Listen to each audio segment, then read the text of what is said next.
Okay, this is gonna be a tough one. So if I cry, I apologize, but this is gonna be a bit of a deep one.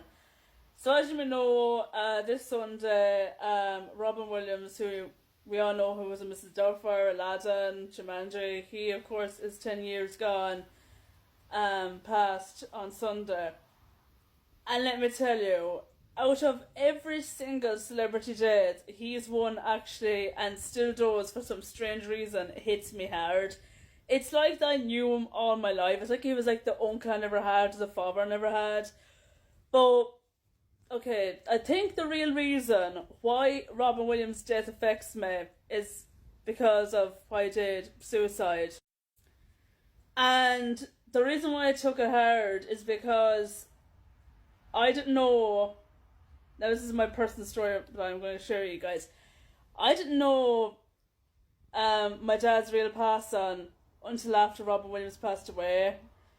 And throughout my life, my mum kept saying to me, "Oh yeah, my dad died of a massive heart attack and he got killed in a car crash," which I thought would be better. God forgive me for saying that.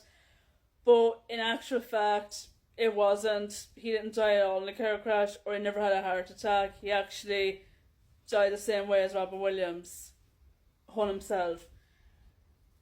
And yeah, every time, like, I literally never forgot that day in 2015 because he passed away in 1990, my dad, by the way. And after, like, Sir Robert Williams' death, who, like, he died in 2014, that's the following year when I found out about my dad's passing, like, I was suicide. And yeah, my whole world literally crashed down. I mean, I kept blaming myself. I kept saying, why did he die? Like, was he, like, why was he such a coward? Did he not want me in his life, or what was the story? And it just really, really hurts. And even to this day, and this is going to be bit of a bizarre one, but every time I see, like, fathers with their daughters, I literally just start crying, like, literally crying, and I cannot, see myself, like, when I see dads and their little girls, like, being happy with their dads, I kept saying to myself, gosh, if only my life was like that. And with Robin, it just literally took a toll of me, and yeah, now I'm crying now. It literally took a toll of me.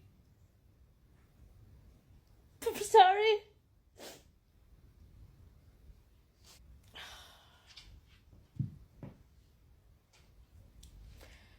Yeah, it literally took a toll of me, and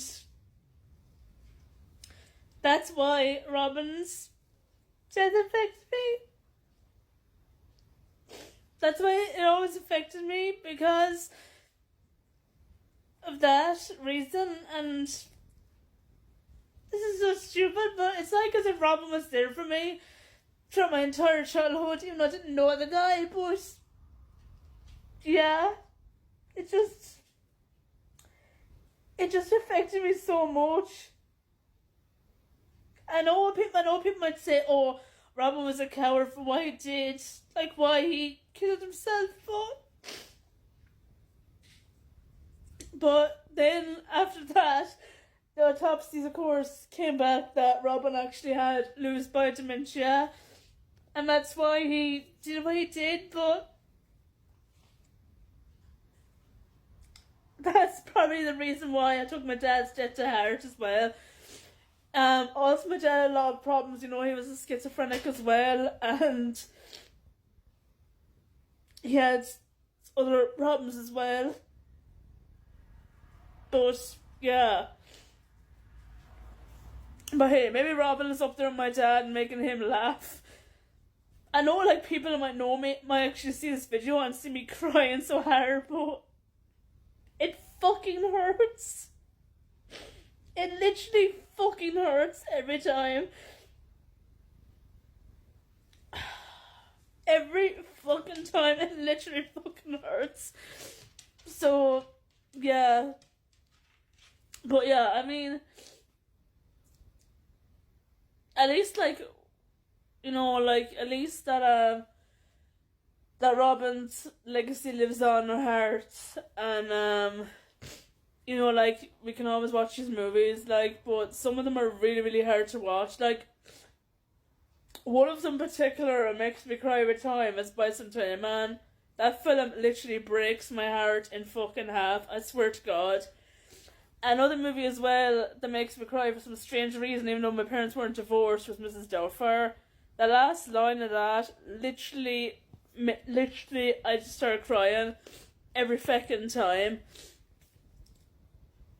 Especially that line with, like, oh, do my parents like not love me anymore, and will they get back together, and the whole, like, well, it was about Kate McCormick actually, and I remember, like, they were saying, like, your mum was saying, that it's not your fault that your parents broke up. Like, some have, like, one daddy or one mammy, or two daddies or two mammies, and that don't, you know, get too sad, like, don't get hurt, like, because just because they're not together anymore doesn't mean they don't love you. And that line fucking hurt me like a ton of bricks. And here's me going, why am I crying watching this movie? And as a child I wasn't even crying at all, but as an adult it literally hits harder.